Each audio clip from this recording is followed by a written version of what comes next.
দেখো, তোমরা ডলার চেনো না, কোনটা ডলার কোনটা কি সেটা চেনো না। সেটা চেনার জন্য ভিডিও চীনের এর টোকেন ক্রিপ্টোকারেন্সি দুই প্রকারের হয়। একটাকে বলা হয় স্টেবল, আর একটাকে বলা হয় স্টেবল না। একটা স্টেবল কয়েন যেটার বাজার দর সমান থাকে, আর একটা স্টেবল না যেটার বাজার দর কম বেশি হয়।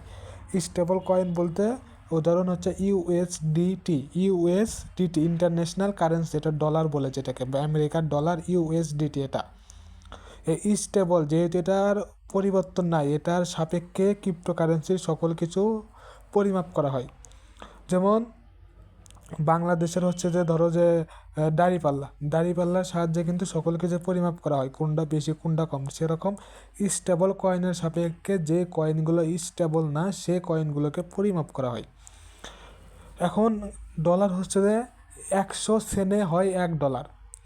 যেমন আমাদের হচ্ছে যে 100 পয়সায় হয় $1, সেম 100 সেনে হয় $1।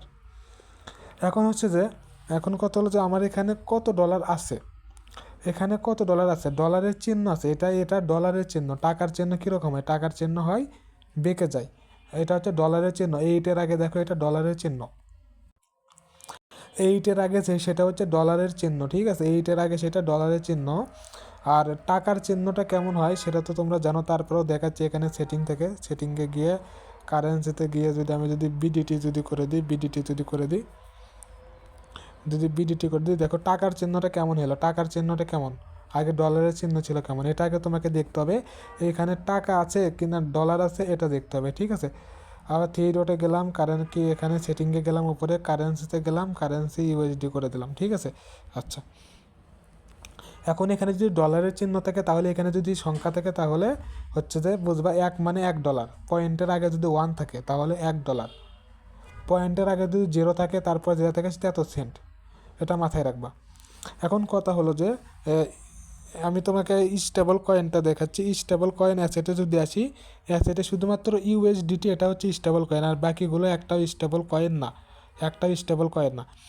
এখন দেখো এখানে স্টেবল কয়েন বোঝার আরেকটা উপায় হচ্ছে যে দেখো এখানে আছে ইউএসডিটির সোজা লাইনে দেখো 2.91 আছে, 2.91, নিচে আছে কত 2.91, তার মানে কি স্টেবল কয়েন এর কোনো পরিবর্তন হয় না। আর এখানে দেখো এসএলপির সোজা আছে কত, একক দশক শতক হাজার 10,000 1,06,496 আছে। এসএলপির সোজা আছে 1,10,06,496 আছে। তার নিচের লাইনে কি আছে দেখো 96.9, এই 96 আগে কিন্তু ডলার চিহ্ন। এটা খুব গুরুত্বপূর্ণ একটা বিষয়। 96 আগে কিন্তু ডলার চিহ্ন, এখানে কিন্তু ডলার চিহ্ন নেই। তার মানে এটা কয়েন এটা টাকা, এটা কয়েন এটা টাকা, এটা কয়েন এটা টাকা, ঠিক আছে। এটা দেখো ডিএফ দেখো, এটা কয়েন, এটার আগে কিন্তু ডলার চিহ্ন নাই, তাহলে এটা টাকা। এটার আগে ডলার চিহ্ন নাই মানে এটা কি কয়েন, ডিএফ কয়েন, আর এটা মানে কি টাকা। দেখো এখানে তো অনেক 7,000 10,000। এখন যদি বিটিসিতে যদি আসে, দেখো বিটিসিতে দেখো কম, খুবই কম, 0.304, এটা কিন্তু বিটিসির পয়েন্ট। আর নিচে হচ্ছে যে 41, এটা হচ্ছে যে ডলার। আমি যেটা বোঝাতে চাচ্ছি, আমাকে ডলারটা বের করতে হবে। যখন দেখবো যে ডলারের এখানে হচ্ছে যে 0.00, সেটা তো আর আমার বের করার দরকার নাই, ঠিক আছে। আমি যদি দেখাই নিচের দিকে আসে, যদি দেখাই 0.05 আছে, এটা তার মানে কি 0.05 মানে $50, তার মানে $50 বের করে নেবা। তারপরে যদি নিচের দিকে যদি আসি, দেখো 0.004 ডলার চিহ্ন, তাহলে কি এটা কি 1 পয়সাও না, এটা তো বের করার কোনো যুক্তি আসে না।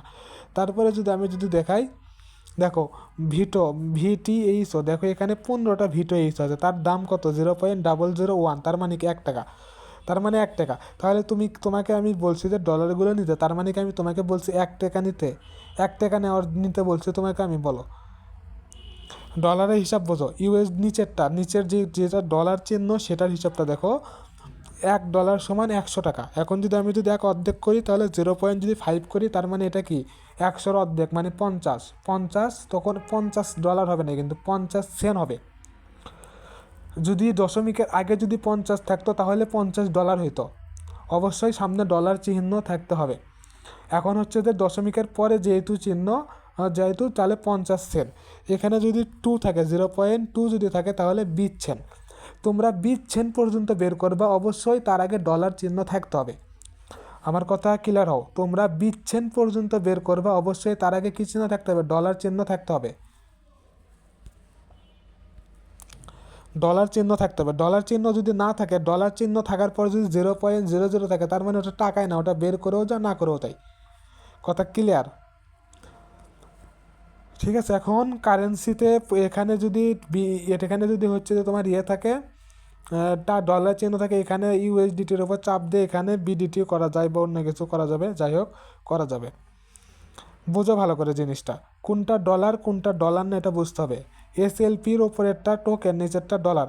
এখন দেখো, আমরা যখন ডলারটা নেব, ম্যাক্স করতে বলি না, ম্যাক্স করতে বলি, যে ম্যাক্স করতে বলি মানে দোকানে আবার যেন ডলার যান লেখো না, যে 0.95 যান লেখো না। ওখানে যখন আমি টোকেন ট্রান্সফার করব একটা অ্যাকাউন্ট থেকে আরেকটা অ্যাকাউন্টে, যখন টোকেনটা নেব, তখন হচ্ছে যে আমরা এই টোকেনটা লেনদেন করবো, এই টোকেনটা, নট ডলার চিহ্নটা। ডলার চিহ্নটা আমরা কোথাও টাইপ করব না।